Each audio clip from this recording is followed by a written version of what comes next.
తాజాంశాన్ని చూస్తున్నాం. 2018 group 1 నియామకాలపై supreme court విచారణ జరిపింది. హైకోర్టు డివిజన్ బెంచ్ ఆదేశాలను సవాల్ చేస్తూ అభ్యర్థులు వేసిన పిటిషన్ను సుప్రీంకోర్టు కొట్టేసింది. మరింత సమాచారం మా ప్రతినిధి అరుణ్ అడిగి తెలుసుకుందాం. అరుణ్, విచారణ సందర్భంగా సుప్రీంకోర్టు ఏ వ్యాఖ్యలు చేసింది?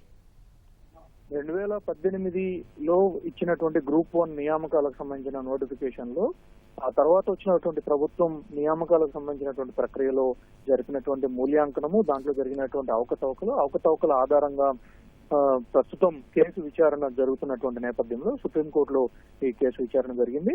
అయితే ఈ కేసు విచారణ సందర్భంగా రాష్ట్ర high court, Andhra Pradesh high court division bench ఇటీవల ఇచ్చినటువంటి ఆదేశాలు కీలకంగా మారాయి. ఈ పోస్టులకు సెలెక్ట్ అయినటువంటి అభ్యర్థులు ఎవరైనా సరే వారు కోర్టు ఇచ్చేటువంటి తుది ఉత్తర్వులకు లోబడి ఉండాలి అని చెప్పని, అండర్టేకింగ్ ఇచ్చిన తర్వాతనే పోస్టులో జాయిన్ అవ్వాలి అని చెప్పని హైకోర్టు గతంలో ఆదేశాలు జారీ చేసింది. ఆ నేపథ్యంలో ఇటీవల రాష్ట్ర హైకోర్టు డివిజన్ బెంచ్ విచారణ సందర్భంగా పలువురు ఈ పోస్టులకు ఎంపికైనటువంటి అభ్యర్థులు ఎవరైతే ఉన్నారో వారందరినీ అప్రాధాన్య పోస్టులకు, నాన్ ఫోకల్ పోస్టులకు బదిలీ చేయాలని చెప్పని ఆదేశాలు జారీ చేసింది.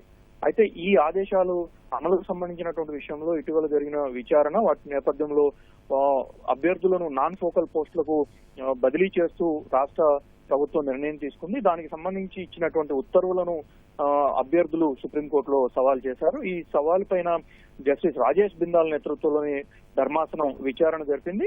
రాష్ట్ర హైకోర్టు డివిజన్ బెంచ్ ఇచ్చినటువంటి ఉత్తర్వులను తాము జోక్యం చేసుకునేందుకు నిరాకరిస్తూ రాష్ట్ర హైకోర్టు అన్ని అంశాలను పరిగణలోకి తీసుకున్న తర్వాతనే డివిజన్ బెంచ్ ఈ ఉత్తర్వులు ఇచ్చినట్లుగా సుప్రీంకోర్టు స్పష్టం చేసింది. అదే సందర్భంలో ఫోకల్ పోస్టులు, నాన్ ఫోకల్ పోస్టులు అనేవి ప్రభుత్వ ఉద్యోగం కిందకనే ఉంటాయి తప్ప బయట వ్యవహారాల్లో ఉండవు కాబట్టి వాటికి అనుగుణంగానే ఫోకల్ పోస్టులోనే పనిచేయాలనేటువంటి తాపత్రయం ఎందుకు, నాన్ ఫోకల్ పోస్టులో కూడా పనిచేయొచ్చు, ఉద్యోగం ఉంది, దాంతో పాటుగా జీతం వస్తుంది కదా అనేటువంటి వ్యాఖ్యలను ఈ సందర్భంగా జస్టిస్ రాజేష్ బిందాల్ ధర్మాసనం వ్యాఖ్యానించింది. ఉద్యోగం కొనసాగుతుంది కాబట్టి అందుకు అనుగుణంగా తాము ఈ వ్యవహారంలో జోక్యం చేసుకోవాల్సిన అవసరం లేదు.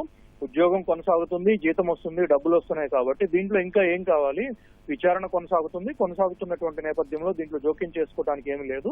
రాష్ట్ర హైకోర్టు డివిజన్ బెంచ్ అన్ని అంశాలను పరిగణలోకి తీసుకున్న తర్వాతనే ఉత్తర్వులు ఇచ్చింది కాబట్టి పిటిషన్ ను డిస్మిస్ చేస్తున్నామని చెప్పి జస్టిస్ రాజేష్ బిందాల్ నేతృత్వంలో ధర్మాసనం పలువురు అభ్యర్థులు దాఖలు చేసినటువంటి పిటిషన్ కొట్టేసింది. ధన్యవాదాలు.